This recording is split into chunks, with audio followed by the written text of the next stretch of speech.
Colossenses capítulo 2, a partir do verso 8, diz assim: tende cuidado. E a palavra do capítulo 2 é cuidado. A palavra-chave deste capítulo 2 é cuidado, atenção, fique atento, para que ninguém vos tome, diz o apóstolo Paulo, por presa, para que ninguém te devore, para que ninguém te mate, para que ninguém te aprisione.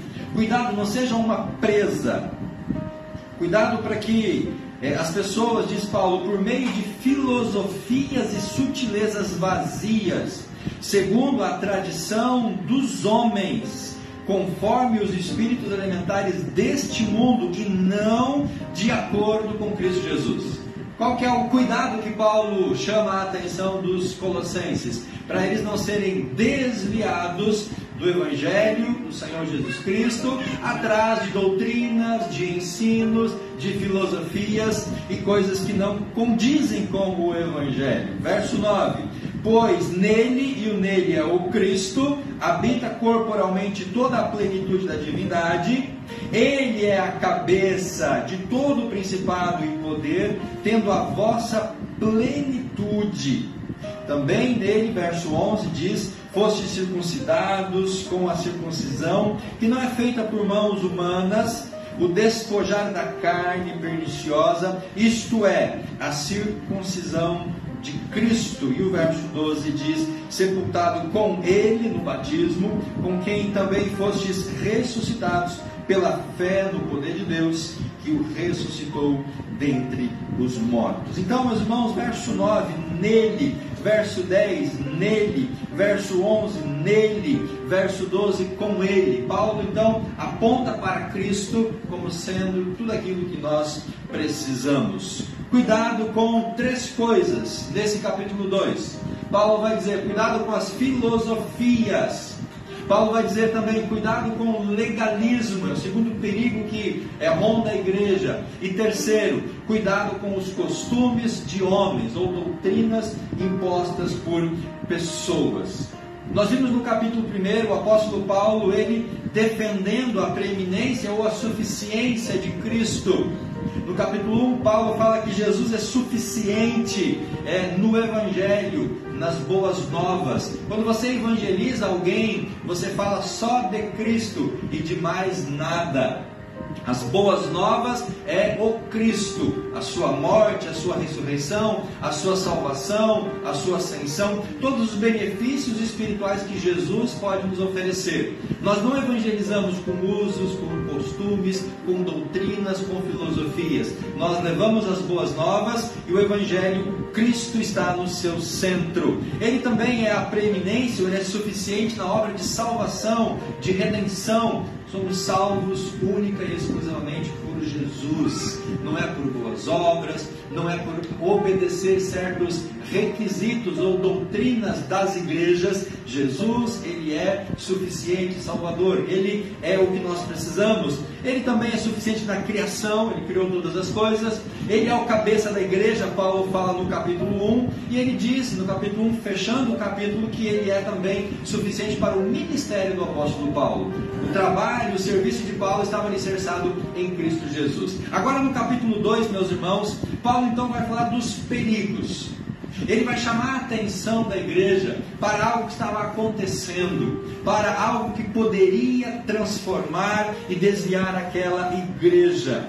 Ele alerta para esse iminente mal que rondava a igreja de Colossos. Então no capítulo 2, o apóstolo Paulo ele vai fazer uma comparação entre Cristo e essas filosofias. Ele vai então defender a suficiência de Cristo para que aqueles irmãos não se afastassem da fé. Ele, aqui como um pastor de ovelhas, essa é uma simbologia, uma imagem do capítulo 2. Paulo, como um pastor de ovelhas, está lutando contra os lobos ferozes que estavam invadindo o rebanho para devorar as ovelhas de Cristo. Capítulo 2, Paulo se levanta como um defensor.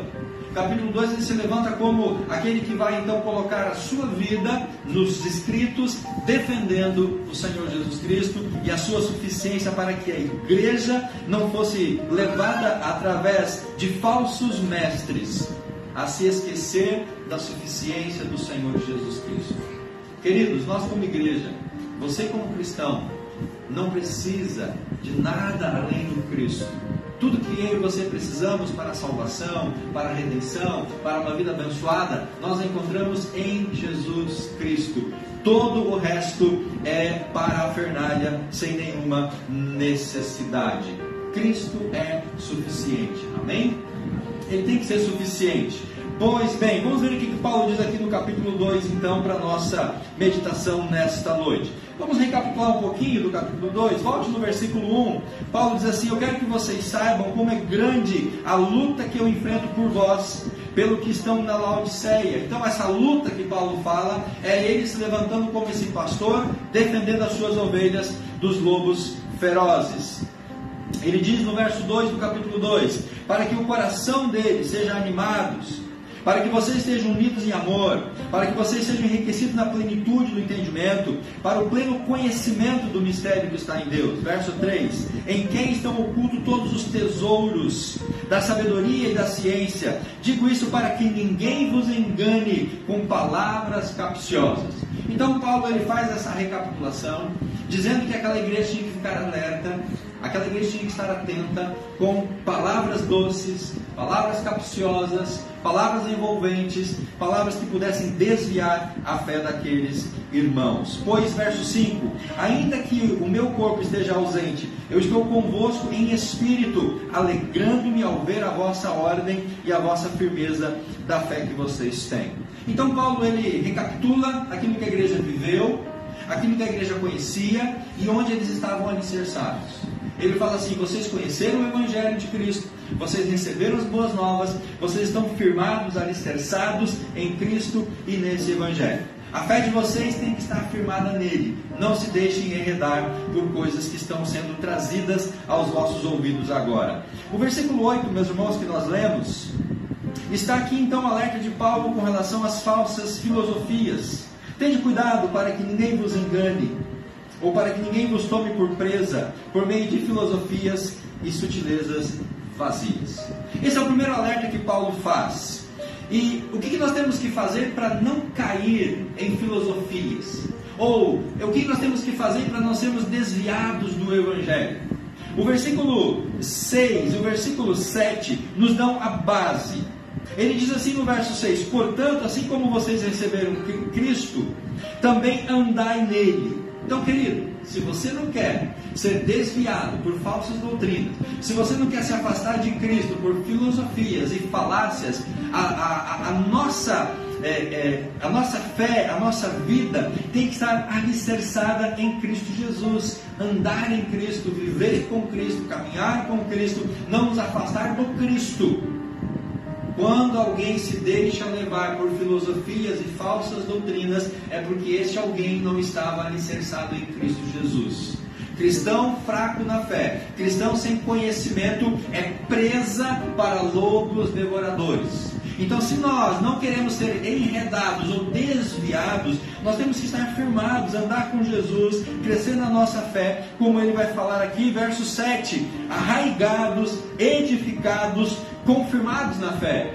Arraigados, a ideia de uma árvore com raízes profundas. Edificados, a ideia de um edifício com alicerces sólidos. Ele fala aqui também, confirmados, andando em forma, como um exército que obedece às ordens do seu Senhor, do seu general. Confirmados na fé, como vocês fostes ensinados, sempre cheios de ações de graça. Então, irmãos, o antídoto para não sermos enredados por falsas doutrinas ou por filosofias é ter uma vida alicerçada em Jesus Cristo. E como que a gente consegue uma vida alicerçada em Jesus Cristo? Orando, lendo a nossa Bíblia, estando em comunhão, partilhando do dia a dia, nos envolvendo nos ministérios, trabalhando, servindo, estando juntos. Isso nos dá força, nos dá fé, isso nos dá foco, nos dá direção. Então, se eu não quero ser desviado de Cristo, eu preciso fortalecer a minha fé neste Cristo. O verso 8, então, Paulo cita essas filosofias. Irmãos, o que são essas filosofias? Essas filosofias, basicamente aqui o apóstolo Paulo chama a atenção para o perigo dos gnósticos daquela época.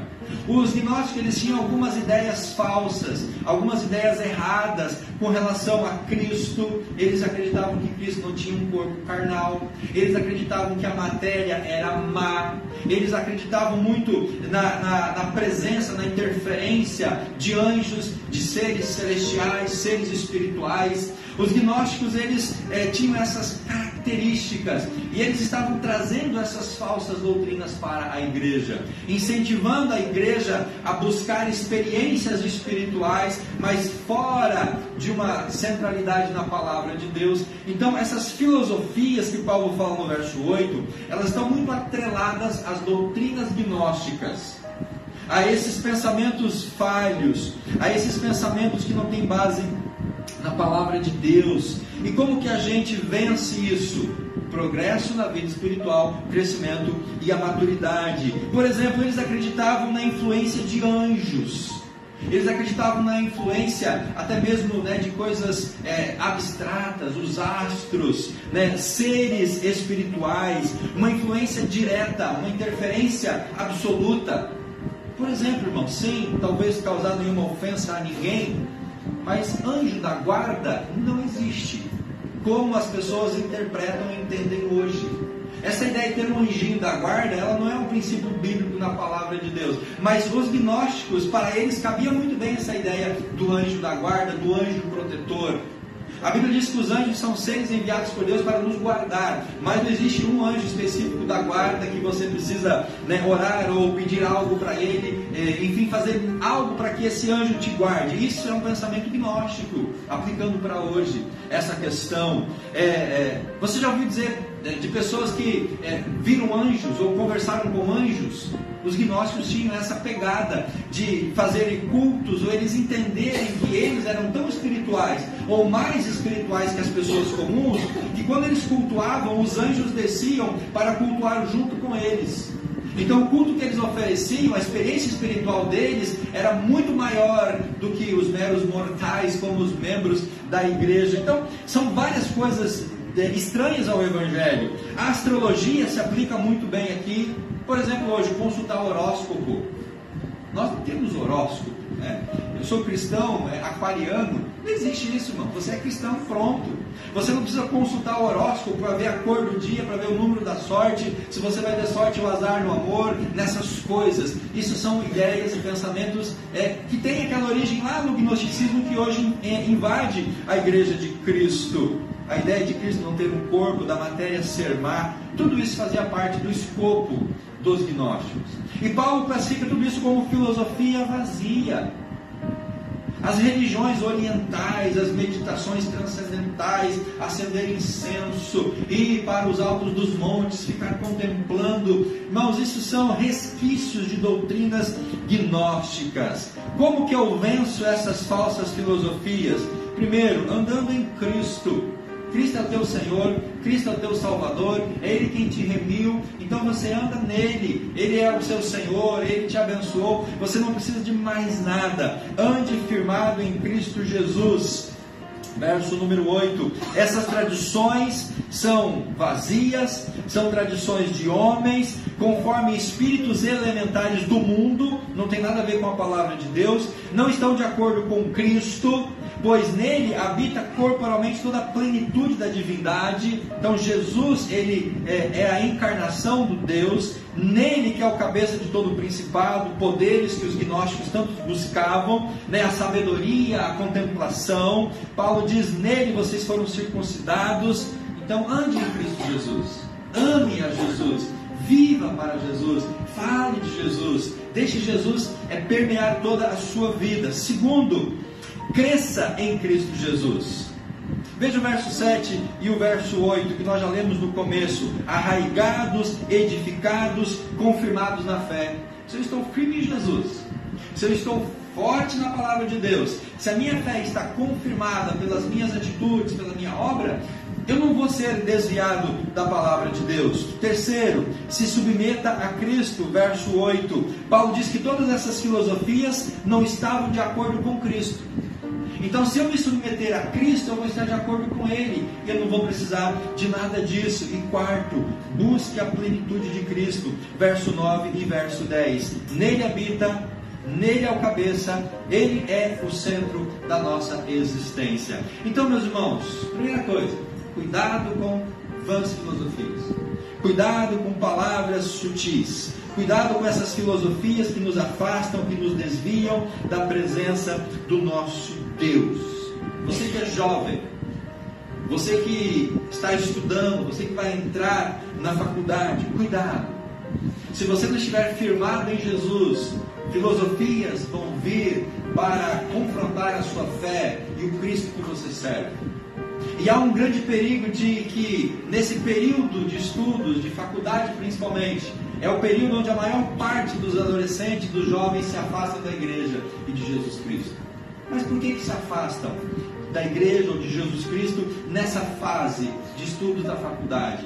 Porque essa fé não está alicerçada plenamente em Cristo Jesus.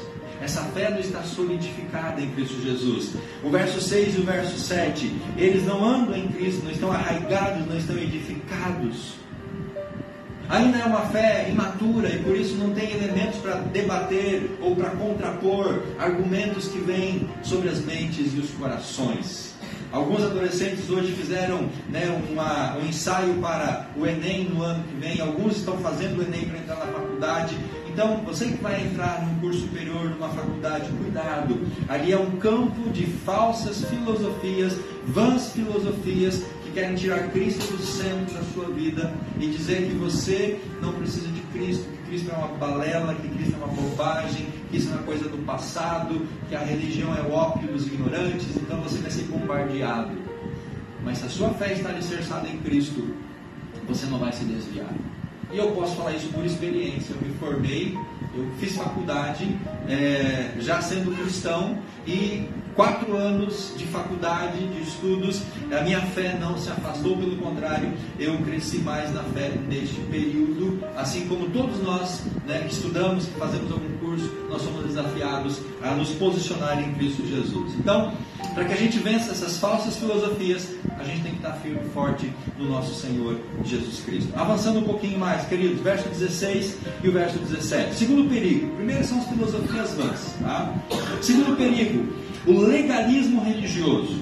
Então, se as filosofias estão lá nos bancos das universidades, o legalismo religioso, irmãos, está nos bancos da igreja.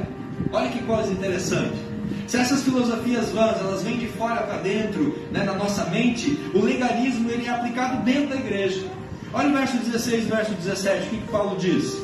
Assim, ninguém vos julgue pelo comer ou pelo beber, ou por causa de dias de festa, ou por lua nova, ou por sábados, os quais são rudimentos, são sombras das coisas que haveriam de vir, mas a realidade é Cristo Jesus.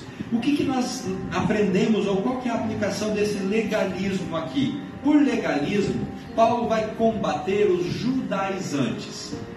Se quando ele fala das filosofias, ele combate os gnósticos, quando ele fala do legalismo, ele está combatendo os judaizantes. O que eram os judaizantes? Era um grupo de pessoas que se denominavam cristãos, que entendiam que para ser um cristão verdadeiro, genuíno, precisava obedecer algumas leis do Antigo Testamento.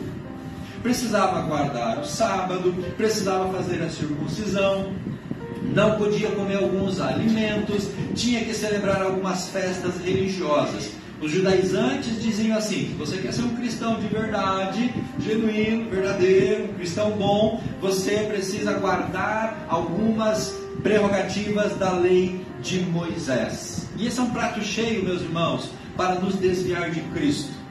Afinal de contas, a carne, ela ama ser religiosa. Nós temos uma tendência muito grande de expressar religiosidade, mas a carne ama ser religiosa, irmãos, desde que seja sem cruz. Então, eu posso ser religioso ao extremo, eu só não preciso crucificar as minhas paixões, eu só não preciso abandonar os meus pecados, eu só não preciso corrigir os meus erros. Eu posso ser um bom religioso, eu posso cumprir todas as leis da minha igreja, todas as normas da minha denominação, eu posso ser uma pessoa devota nesse sentido carnal, desde que eu não sacrifique essa carne na cruz, desde que eu não crucifique o meu velho homem, desde que eu não abandone os pecados, está tudo bem. Esse legalismo apontava para os judeus, rituais, dietas, dias santos. O que Paulo diz, irmãos, aqui? Que tudo isso, a lei de Moisés, os rituais do Antigo Testamento, os sacrifícios, o sábado, as festas, as luas, tudo isso, Paulo diz, eram como que apontando para Cristo. Veja o versículo número 17. Tudo isso, a lei judaica, os princípios, as normas, Paulo diz, são sombras das coisas que haveriam de vir, mas a realidade é Cristo. Todo o sistema sacrificial e de culto do Antigo Testamento apontava para Cristo. Se hoje eu tenho Cristo, eu não preciso de mais nada que era feito no Antigo Testamento. Eu não preciso sacrificar nem um animal e nem mesmo a minha própria carne. Eu não preciso guardar certos dias. Eu não preciso desses rudimentos. Irmãos, em Cristo, no Evangelho de Cristo, não cabe shofar, não cabe kippar, não cabe sacerdote, não cabe levita, não cabe arca da aliança, não cabe candelabro. Trazer esses elementos do Antigo Testamento, do tabernáculo, lá do Antigo Testamento, para a igreja hoje, é você colocar sombra sobre Cristo, é você tentar tirar Cristo da sua essência. E não é o que mais a gente vê hoje dentro da igreja cristã, a igreja protestante, esses rudimentos, essas coisas do Antigo Testamento. Tem que tocar o shofar, tem que ter um candelabro, a arca da aliança. Tem igrejas que tem até sacerdote, sumo sacerdote, tem até um templo de Salomão construído, onde tem toda uma temática judaica. Mas tudo isso ficou no passado. Paulo disse que era a sombra de Cristo. Não precisamos praticar mais isso, não precisamos fazer mais nada disso. Por quê? Porque a cruz realizou tudo que nós precisamos. Tudo que a lei de Moisés não poderia fazer por você, Cristo fez na cruz. Tudo que a guarda de sábados, de dias, de luas, de festas do Antigo Testamento não podia fazer por nós, Cristo fez na cruz. Toda a insuficiência da lei de Moisés, ela foi suprida quando Cristo vai à cruz. Pronto, nós não precisamos de mais nada. Não precisamos de circuncisão, porque a circuncisão agora é no coração, diz a Bíblia. Não é mais uma marca no corpo, como era para os judeus. A circuncisão agora é no coração. Jesus, ele não marca a carne exterior, ele marca o ser interior. Ele muda o nosso coração, ele muda a nossa vida, ele marca a nossa existência. Não precisamos de sacrifícios. Todos os sacrifícios cessaram na morte de Cristo. Veja o verso 11. Quando Paulo fala de circuncisão, nele também foste circuncidados com a circuncisão que não é feita por mãos humanas. Lá no Antigo Testamento, o sacerdote, ele fazia a circuncisão no menino aos 8 dias de idade. Paulo diz, não precisa mais disso. Nós somos circuncidados no nosso coração. Jesus fez isso na sua vida. Verso 12, sepultados com ele no batismo, como quem também fostes ressuscitados pela fé no poder de Deus, que o ressuscitou. Então, o sacrifício do Antigo Testamento foi atendido completamente na morte, na ressurreição e na cruz de Cristo. Todo o sacrifício do Antigo Testamento cessou quando Cristo morreu. Tanto que quando Cristo morre na cruz do Calvário, a Bíblia diz que lá no templo o véu se rasga de alto a baixo. Agora se abre então a possibilidade de todos terem acesso até Deus. O perdão, meus irmãos, ele é completo. Não há mais condenação para você, verso 13. E vós, quando ainda estáveis mortos nos vossos pecados e na circuncisão da vossa carne, Deus nos deu vida juntamente com ele, perdoando todos os nossos pecados. Fomos perdoados por Cristo, fomos regenerados por Cristo, fomos libertos por Cristo, fomos limpos por Cristo. O Jesus na cruz, o seu sacrifício, o seu perdão foi completo.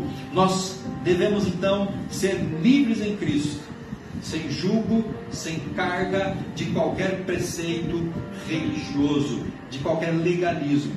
Se você ler Mateus capítulo 11, verso 28, a sua Bíblia vai trazer uma mensagem que você conhece, mas talvez com sentido errado. Mateus 11:28 diz: vinde a mim, todos que estáis cansados, sobrecarregados, e eu vos aliviarei. Tomai sobre vós o meu jugo, aprendei de mim, sou manso e humilde de coração, e acharei descanso para as vossas almas. Jesus está falando justamente dessa carga religiosa que os judeus colocavam sobre os ombros das pessoas. Uma carga de legalismo religioso que, em vez de libertar as pessoas, escravizavam. Que, em vez de dar paz e bênção espiritual, levava a pessoa para uma depressão ainda muito maior. Os que estão cansados e sobrecarregados é do sistema religioso do Antigo Testamento. Então Jesus, ele rompe com tudo isso. E o verso 15, meus irmãos, diz que nós somos vitoriosos. E tendo despojado os principados e os poderes, expôs em público e na mesma cruz triunfou sobre eles. Então Jesus triunfa sobre tudo aquilo que antes reinava. Ele é vencedor. E a Bíblia diz que nós somos mais do que vencedores em Cristo Jesus. Amém? Terceiro e último perigo, verso número 18: costumes ou disciplinas humanas. Então, primeiro perigo, filosofias, que estão lá nos bancos das faculdades. Segundo perigo, legalismo, que está dentro da igreja. Terceiro perigo, costumes, disciplinas humanas, que também estão dentro da igreja. Verso 18, olha que Paulo diz: ninguém seja árbitro contra vós, ninguém vos condene, ninguém vos julgue, ninguém vos culpe. Paulo diz: ninguém seja árbitro contra vós, fingindo humildade, ou culto aos anjos. Aqui aquela ideia de que quando eles cultuavam, os anjos desciam ali no recinto, baseando-se em coisas que tenha visto inutilmente, arrogante em seu conhecimento carnal. Irmãos, o que mais tem hoje no meio da igreja cristã é usos e costumes impostos por seres humanos. Tamanho da saia que tem que usar, tipo de corte de cabelo que você não pode fazer, separação de pessoas em ambientes, mulheres de um lado, homens dos outros. E assim nós poderíamos ir muito além desses usos e costumes que são impostos por pessoas, mas que não estão na palavra de Deus. São coisas que as pessoas inventam. A carne ama o legalismo, jejuns, regras alimentares. Certos alimentos são proibidos, você não pode tomar algumas bebidas, algumas substâncias. Disciplina do corpo, você tem que mortificar a carne, você tem que sair de a pé daqui de Foz do Iguaçu até Itaipulândia, ou você tem que peregrinar até a Aparecida do Norte, ou você tem que ir até no Paraguai. Não sei, as pessoas inventam essas coisas. Você tem que mortificar a sua carne através desses atos. E antigamente era muito pior, as pessoas se flagelavam, as pessoas pegavam os chicotes e se batiam, se flagelando, para mortificar a carne, para que o pecado não dominasse mais o coração. Essa disciplina do corpo. As pessoas, elas se sentem mais espirituais do que as outras. As pessoas dizem que estão vendo anjos, e que anjo está falando com elas, e que elas receberam revelações sobrenaturais. Isso não são questões humanas que não tem nada a ver com o Evangelho. Cuidado com a humildade aparente. Aqueles irmãos com uma aparência enorme de humildade, mas é só a aparência da humildade. Cuidado com aqueles que tentam reproduzir essa verdadeira humildade. As pessoas se esforçam para parecer humildes, mas na verdade o que elas buscam é glória própria. Elas, sendo humildes, elas querem na verdade aparecer. É uma falsa humildade para que elas possam estar em evidência. Cuidado com a autoexaltação. As pessoas que se põem num pedestal maior do que os outros. As pessoas que usam títulos. Eu sou o apóstolo, eu sou o profeta, eu sou o sumo sacerdote. Um dia vai ter quarta pessoa da Trindade, quinta pessoa da Trindade, semideus, porque as pessoas têm essa agonia, essa ânsia, para parecer mais espirituais do que os outros. E o que melhor do que títulos para demonstrar ou parecer mais espiritualidade? Quantas pessoas que buscam servir na igreja só por causa de títulos?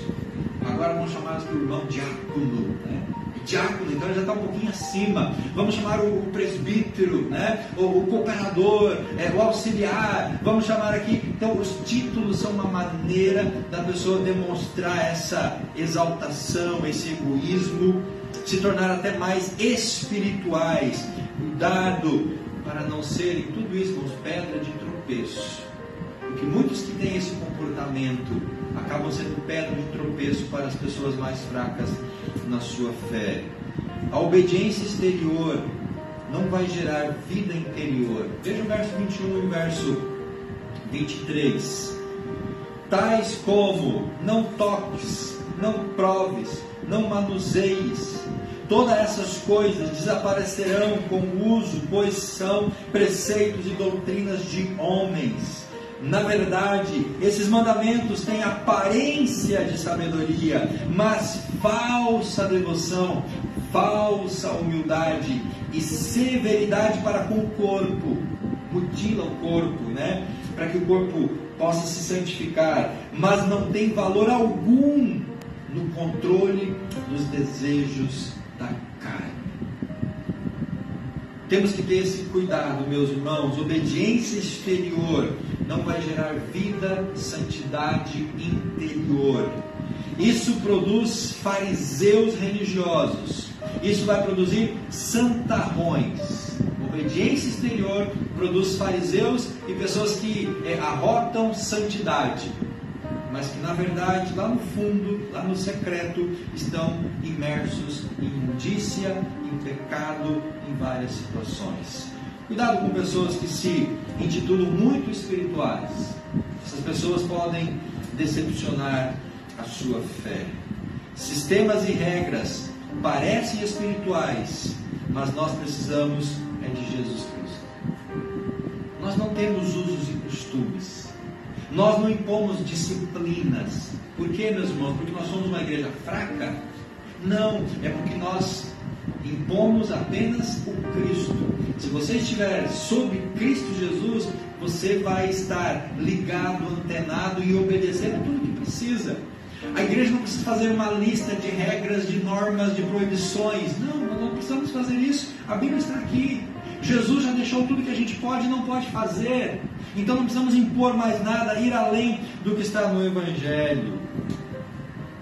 Sistemas e regras parecem espirituais, mas nós precisamos de Jesus Cristo. A carne não aperfeiçoa a si mesmo. Gálatas 3:3. Paulo diz: vocês começaram pelo Espírito, mas estão terminando pela carne. Irmão, o esforço humano, o esforço carnal não traz santidade. O que traz santidade é uma vida de arrependimento e de confissão de pecados diariamente.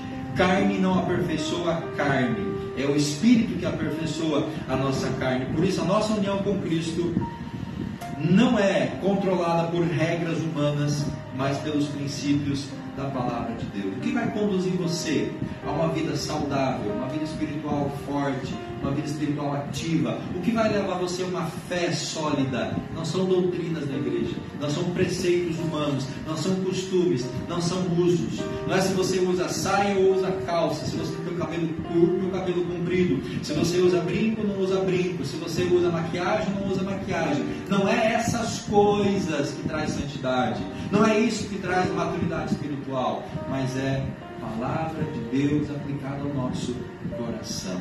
Amém? A nossa união com Cristo não é controlada por regras, mas é controlada pelo Evangelho. Cuidado, querido, com falsas filosofias vãs, cuidado com o legalismo religioso, cuidado com costumes, disciplinas impostas por seres humanos. Esse é o resumo do capítulo 2. Se a gente tomar esse cuidado, nós não vamos ser desviados, nós vamos permanecer firme nele. Amém? Então, para a gente fechar, a preeminência, a suficiência de Cristo derrota filosofias, derrota o legalismo, derrota usos e costumes. Se Jesus é tudo para você, filosofias não vão te afetar, o legalismo não vai ser necessário, porque você já é uma pessoa consagrada e dedicada, você então não vai precisar de regras humanas, porque você já tem o Evangelho. Cuidado com a humildade que as pessoas tentam transparecer por meio dessas realidades que nós já mencionamos. Então, a resposta para o legalismo é a nossa realidade espiritual em Cristo Jesus. A resposta para o misticismo é a nossa união com Cristo. A resposta para o asceticismo é a nossa posição em Cristo. Você tem Cristo, você está tranquilo. A sua vida espiritual vai demandar de comunhão, adoração, palavra, oração, entrega e submissão. É isso que a gente precisa para uma vida espiritual ativa, saudável, né? Uma vida espiritual crescente. A receita é muito simples, é muito básica, não precisa de muita coisa. Comunhão com a sua igreja, comunhão com Deus, adoração ao seu Deus, Bíblia, leitura, devoção, conhecimento, oração, entrega, submissão.